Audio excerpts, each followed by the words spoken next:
The following is an interview of Dan Perkins with James Lowe concerning Dan Perkins. 24/7, 365. The number 2 internet radio program according to TalkStreamLive.com. This is the Jiggy Jaguar Radio Show. Yes, indeed. Live as live can get on our big broadcast. Thanks for joining us. We have got the most dangerous man in radio coming up. The great Dan Perkins is going to join us here in a few moments. Redo that. Hello there. There we are. Okay.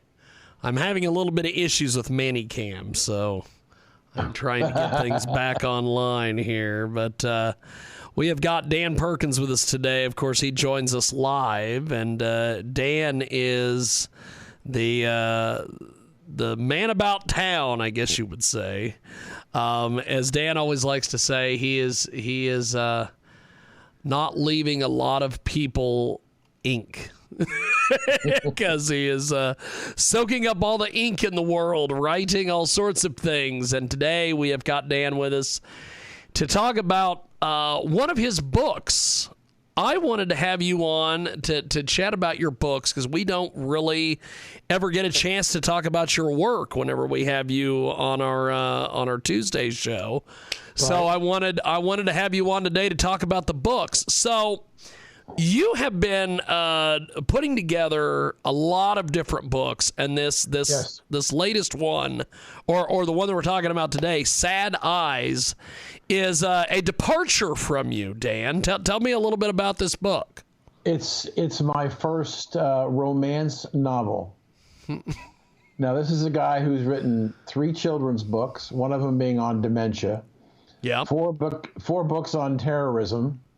And now I wrote a romance novel. And my wife said, as I was writing the original trilogy, and I started to write some of the children's books, I asked her whether or not I could write in other venues. And she said, well, either you're a writer or you're not. I said, well, I don't know that that's true, because every writer can't write in all venues and be successful and accepted. She said, well, okay, I'll give you that. But I think you ought to try it. So the first book that I wrote out of venue was the book on dementia. And that was called, Well, Why Can't Grammy Remember Me? Yep. And it was written because a longtime friend of mine, and a client and a business associate for many decades, passed away from dementia. And I didn't know much about it, and most of the people in my family, none of them had dementia, so that I didn't have any firsthand experience. So I just decided to write a story, but I didn't write the last, according to the critics, the last major book for children on dementia was written by Maria Shriver in 1984. Wow, really? There hasn't been much since then. So I decided to take a different approach, and the children loved it. The Alzheimer's Association loved it. Everybody loved it. So I was convinced I could do something. And a friend of mine who was one of my big supporters for Songs and Stories came to me, and he and his wife were part of a foundation that wanted to build a new children's hospital here in Fort Myers.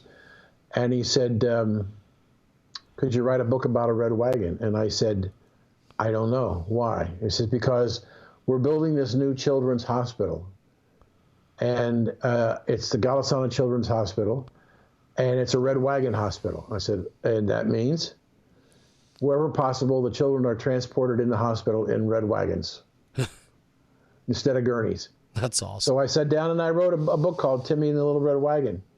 And his foundation paid for thousands of copies to be given to children who came into the hospital. The hospital staff just loved it, and but it's a very personal story. So I started writing the book we're going to talk about later in the week, and that was Abraham Lincoln and the Second Assassin. Yep. And that book took 4.5 years to write. long time, Wow. and over 6 months to edit it. So when I was writing it, I said, well, what's my next book going to be? Am I going to do another book in the terrorist sequel, or am I going to do something totally different? So I went on the internet, and I was looking for what was the most popular type of books sold in the United States.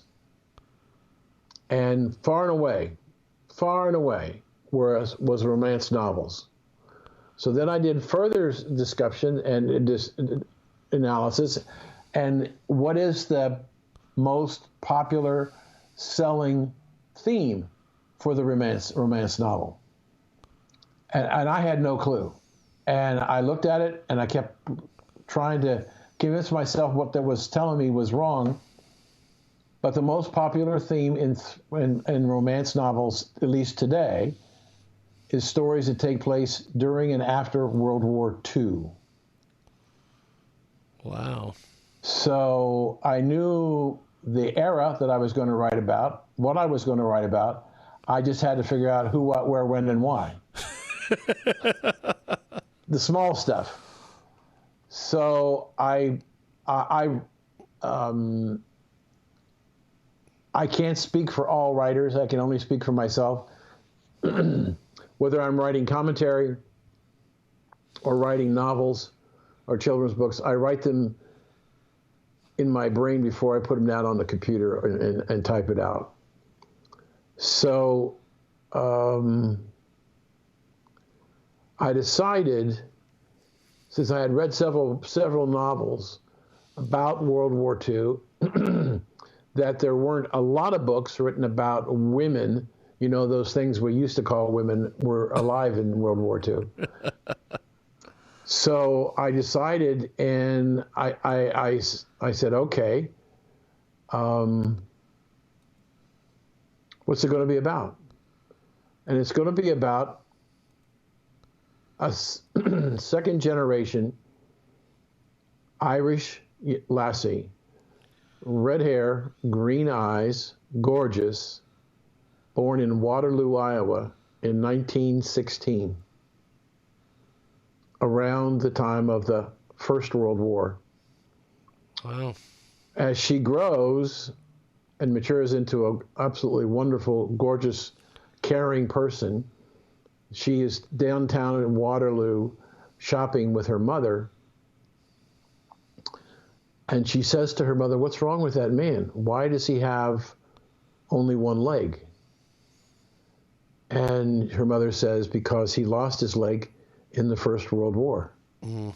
And we have to treat those men who gave up parts of their bodies, or the families of those who gave up their lives, with respect and honor and dignity. So she goes to school, and in her sophomore year of high school, she's fighting two decisions. Because she's such a gorgeous Irish lass, everybody, all the boys want to, as they used to say, get in her pants. Yeah. And she says she makes a commitment to herself. If she allows that to happen, then whatever she decides she wants to be, she may not be. She may stay in Waterloo, Iowa. Now, she loves her family, her brother and her sister, but she's not a Waterloo, Iowa type. So the veteran that she met causes her in high school to volunteer at the Veterans Facility in Waterloo. And she meets nurses and doctors and works with patients and works in different departments in the hospital and is convinced that she needs to be a nurse. But she can't be a nurse, she can't go to nursing school in Waterloo, Iowa. There is one, but she can't go there. She wants to get out of town. So she applies for one of the most prestigious nursing schools in the country in Chicago. Big city, everything she's looking for, and she gets accepted. Now, for people who have not read any of my serious books, not that the children's books aren't serious, but the terrorism books, I am a great believer in detail. And what I mean, realistic situations. So, at the same time this is happening, it's now 1928 when she graduates from high school into 29. And her father runs a machine, works at a machine shop. Her mother is a seamstress. And the Depression comes and things start to get really bad. And we get a glimpse as she's making her decision what life is like in the early stages of the Depression in the United States in the late 20s and early 30s. She gets accepted at the school of nursing, and her parents drive her to Chicago. And part of the journey is to look and see what's happening to our country with the Dust Bowl and the foreclosures and people in homeless camps. And so we get a sense of what's going on in the country as it relates to the Depression. But at the same time, she goes to Chicago, which is much more dynamic than Waterloo. And in her nursing school, she lives alone in her first year. Now, a lot of people don't know this, that in nursing schools in the 30s, you went to school at a hospital, and you were trained in the hospital. And they provided you room and board, and they paid the tuition in exchange for working in the hospital on nights and weekends. Wow. So they were, and so there was a 3-year program. It was called a certificate program. And she's first in her class, and in her second year, she gets a roommate from Brooklyn, New York.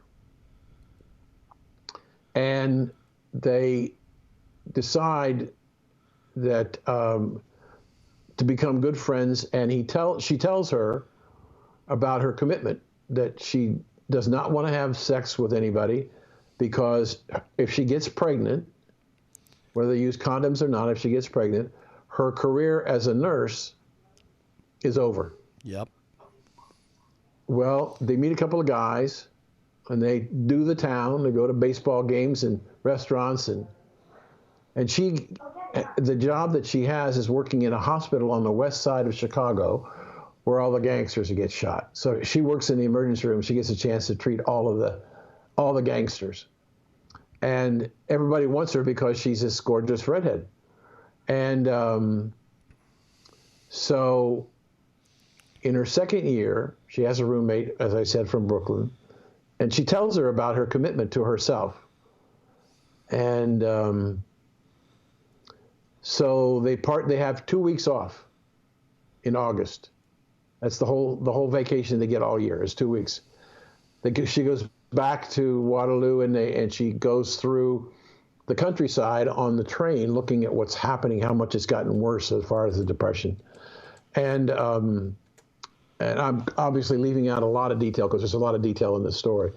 Anyway, when she comes back to school for her third year, her roommate isn't there. And she can't find out why she's not here. And she finally calls and calls and calls her in Brooklyn, and her mother says she's not here, she's out doing something, yada, yada. And finally, she yells at the mother, "I've got to talk to her." And sure enough, her roommate got pregnant, and she doesn't know if she can come back to school.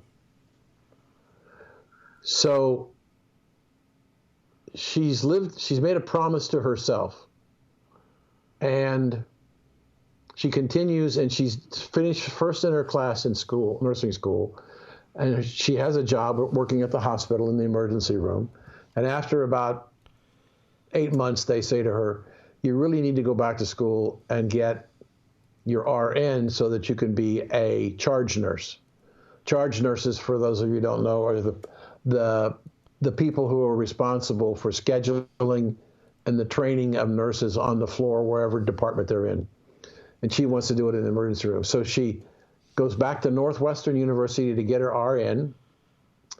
And one day she's in the library studying, and this guy keeps looking at her, and he keeps looking at her.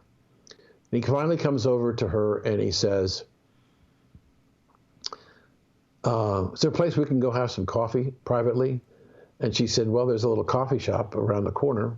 And he's an attractive looking man. And they go around the corner and he talks about the fact that he's very attracted to her. She's a very attractive woman and he'd like to get to know her better. And he continues in the discussion. He says, look,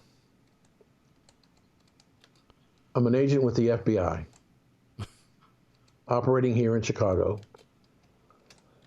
And there's a law that was passed by Congress that says that American citizens cannot trade arms and munitions with foreign governments that are opposed to the United States government. Wow. And at that time, this is true, at that time, Mussolini and Hitler were very active in Germany and Italy. So happens that the mafia in Chicago is running guns and ammunition to Mussolini's army in Italy. So he says, I want you to come and work with me at the FBI. We'll pose as a couple, and we're going to have to change you a lot, but you're just gorgeous, but we're going to make you even more gorgeous. We're going to make you look like Carole Lombard. So they give her a whole new wardrobe, a whole new makeover, and he takes her to a couple of meetings. And at one meeting in a private club, a dinner in a private club, he admits to her that, in fact, there's a shipment going out that night on a boat to Italy full of arms and ammunition. The room has been surrounded by FBI agents, and when she gives the nod, they all come in and they arrest everybody in the room, including her and the FBI agent. And they take him down, and they obviously release her because they know she's with them. And she's exhausted with going to school, trying to play spy, and be a nurse and everything else.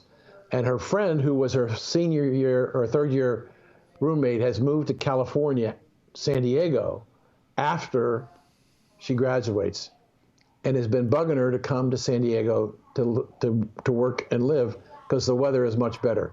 Chicago winters are actually worse than the winters in Waterloo, Iowa. So she's exhausted. She's finished her training at Northwestern, and she's done with the spies and everything else. And she says, okay. She calls and said, I'm coming.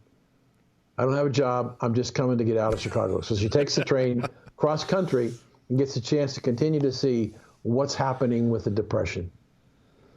She gets into San Diego, and in a matter of a few days, they get her as a job as a floor nurse in an ER in a veterans hospital in San Diego. And they go to a Mexican restaurant, and a bunch of fighter pilot candidates come barreling into the restaurant. And she sees this guy, and she's, for some reason, seemed to be attracted to him. And he comes over and introduces himself, and they spend some time talking together, and he's smitten, and so is she, but she knows she can't. And one day, he doesn't show up. He's gone. And she finally finds out that his unit had been redeployed to England to fly intelligence missions over Germany to see what was going on. She thinks she's never going to see him again. She decides, maybe I need to do something. So she decides to volunteer as an Army nurse. And she gets transferred to Honolulu, Hawaii, to the hospital there. And she becomes the charge nurse, and she meets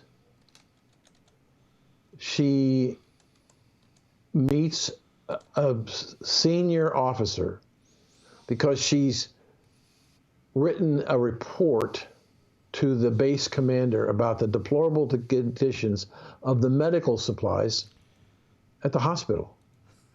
The storage rooms are full of rodents and ants and insects, and they're contaminated, and they can never be used. So she writes out this paper, which she gives to her boss at the hospital, who then turns it over to the base commander, who gives it to the admiral of the fleet. And he passes it on to Washington.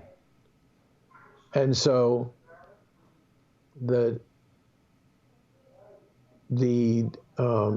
chief of staff for the Army gets it, reads it, and invites her to come to Washington to talk to the Joint Chiefs of Staff about her idea on how we fix the medical supply problem. George Marshall at the time, the Marshall Plan, who was the Army Chief of Staff, she and him become great friends, and he becomes her confidant and she becomes his confidant. So she has conversations with him all the time, and he thinks she's an amazing woman with incredible talent to serve her fellow veterans and soldiers. And in the book, she's involved in a lot of different projects that were important. She gets redeployed to the Philippines for the attack of the United States going into the Philippines as we start the offensive to recapture the world. So it's a love story because her pilot has been redeployed to Honolulu for Hickam Field because there are 120 naval ships in Pearl Harbor and no air cover. Yep. None. So they send a fleet of fighters, his, and they meet each other again. They fall in love again, and they get married on November the 28th, 1941. On December the 7th, 1941, they're on their honeymoon at the Halekulani Hotel on Waikiki Beach as the Japanese planes come roaring over the island headed towards Pearl Harbor. Holy smokes. And she had just finished another assignment where she developed the triage plan that the military adopted, the new one, because she wrote to her general friend that the people that she's talking to in the Army and the Navy and the Air Corps are telling them that if we go to war, it's going to be a much bigger scale than we've ever done before. And we're going to have a lot of wounded, and we're going to have to figure out how to deal with it. So she comes up with a triage plan, and she's put in charge of it for the entire island. But she goes around the country training people at various bases of how to triage.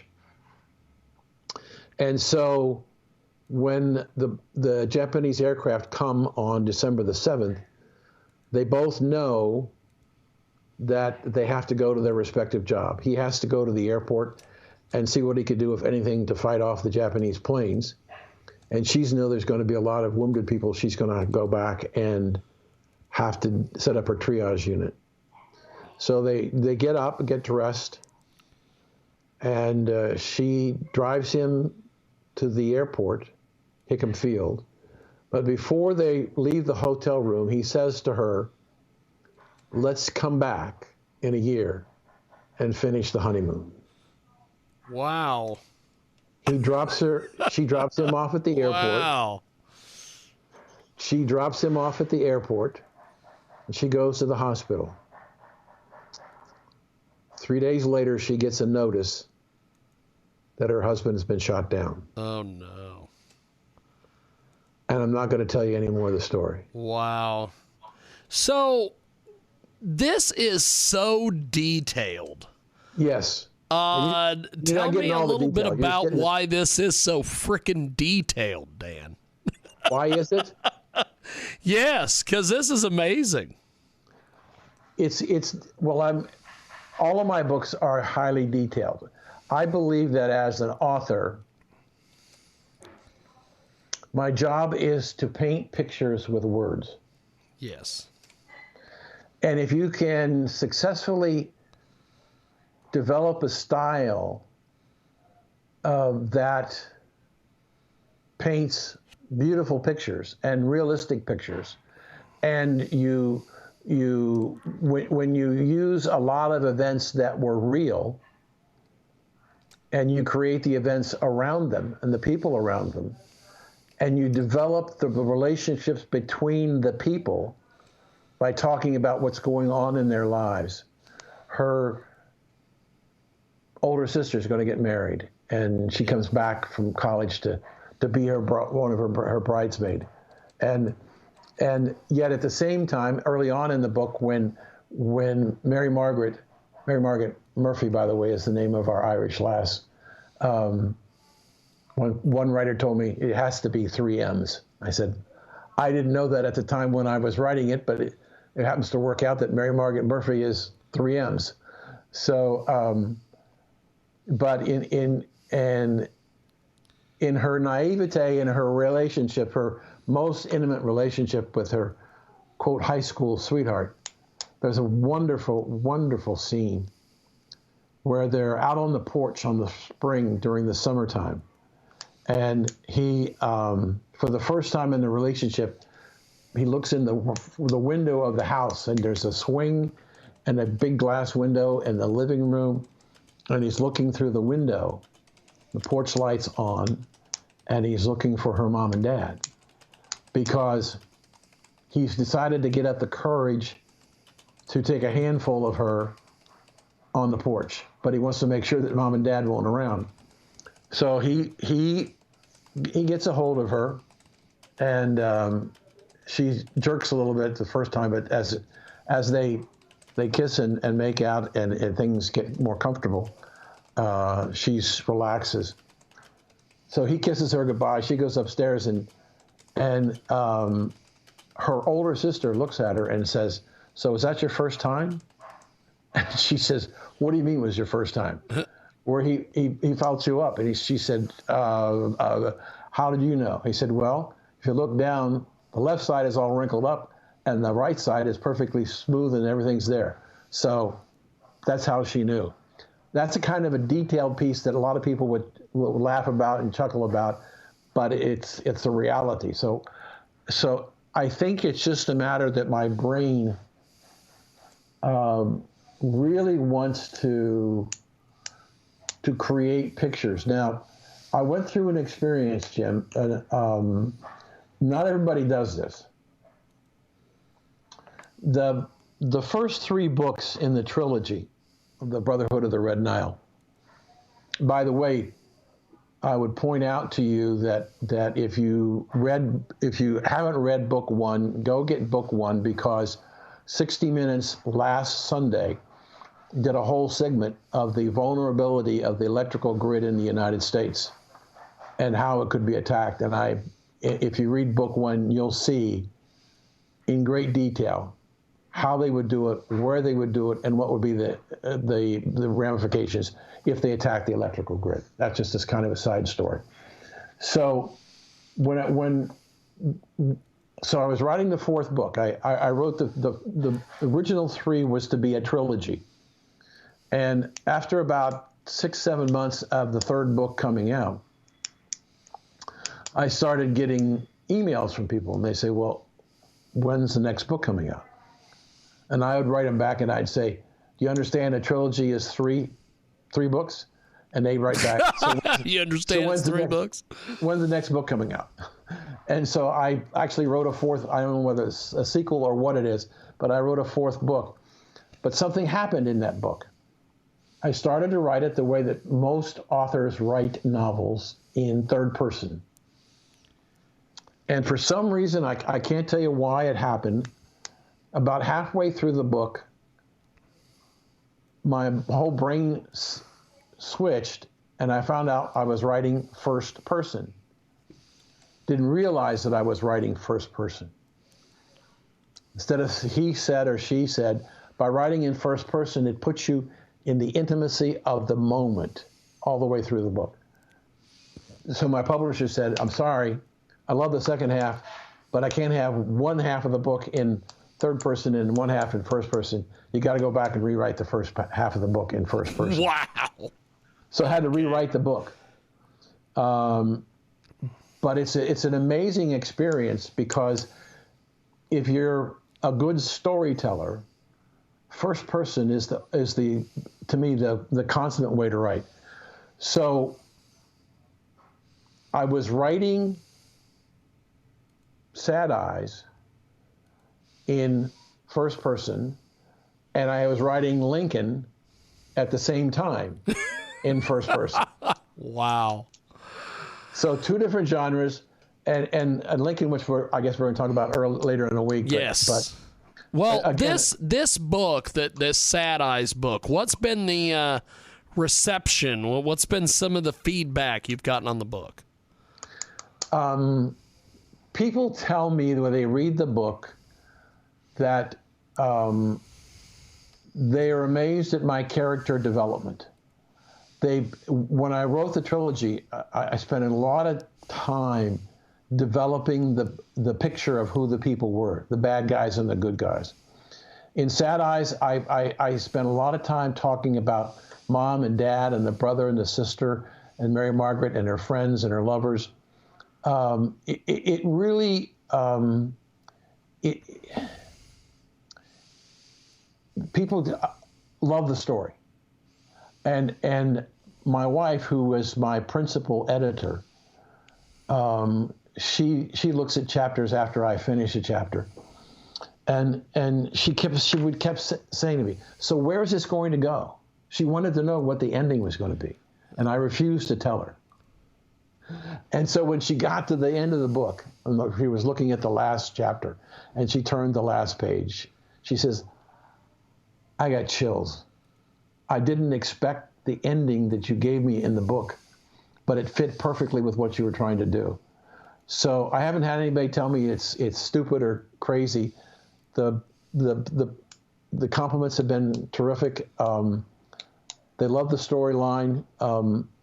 It's a storyline that's really appropriate for this time in our lives, Jim. It was, I don't know whether it was the inspiration from the Lord or what it was, but I'm writing this book when women are being attacked as being, birthing persons, and the Supreme Court justice couldn't define what a woman was, and yes, and so that women took it on the chin in a sense over the last couple of years, and the women's organizations didn't do very much to support them. So, first of all, I said, this is a story that anybody can read, anybody can enjoy, and anybody can be proud to be an American, and it can be proud of her as a person. And so I felt that in writing the book, America needed an uplifting story, something positive about what people did. And so it came at a time when America needed a lift, and America needed to celebrate the fact that this woman, because of her relationship with Marshall, was able to contribute the full measure of her talents and abilities to serve soldiers and veterans and people who served in the military. And so it's a feel-good book. It's an exciting book. It's purely romance, and to be able to write a romance novel at the same time you're writing about the assassination of Abraham Lincoln, which I find amazing. This book is this book on Sad Eyes is not a typical novel in length. It's about 600 pages. Yeah. But my particular writing style is not necessarily unique, but my style is I try to have no chapter longer than 1,000 words. And so what I want to do is I want a person to sit down with this book, and the first few chapters might be a page and a half, 2 pages. I want them to turn the page, and I want them to be saying, just one more. I'll just read one more chapter. Just read one more. And what happens is you get people hooked on the story, the detail, the the visuals help turn the pages because I use cliffhangers extensively, but you see what's going on in people's lives, and that's what I like to write about. And when you deal with a combination of romance, and believe me, I had my younger sister was one of my readers, is one of my readers. She says, "How did you know so much about women?" How did you know so much about women? Let's see. I think I'm married to one, and I have 2 sisters. But beyond that, I don't know. But she just it's like you're in touch with your feminine side. I said, I don't know about that, but when you think about, and I say it for me. Other people wouldn't even begin to understand what I'm saying. Not because they're not intelligent, it's just they're not writers. They question, how much research do you do in your books? Yes. And I said, I probably spend more time researching the elements for the story than I do writing the story. Well, I'll tell you, you have got quite the book here. Where have you been promoting this? I know you've been going all over the place on radio and TV and everything, but what have these folks been saying? Same kind of stuff. So the book is available at all the usual places. You can buy it online from Barnes & Noble and Amazon. You can also buy it. We have a really special deal. My publisher, which is Hollis Media out of Philadelphia,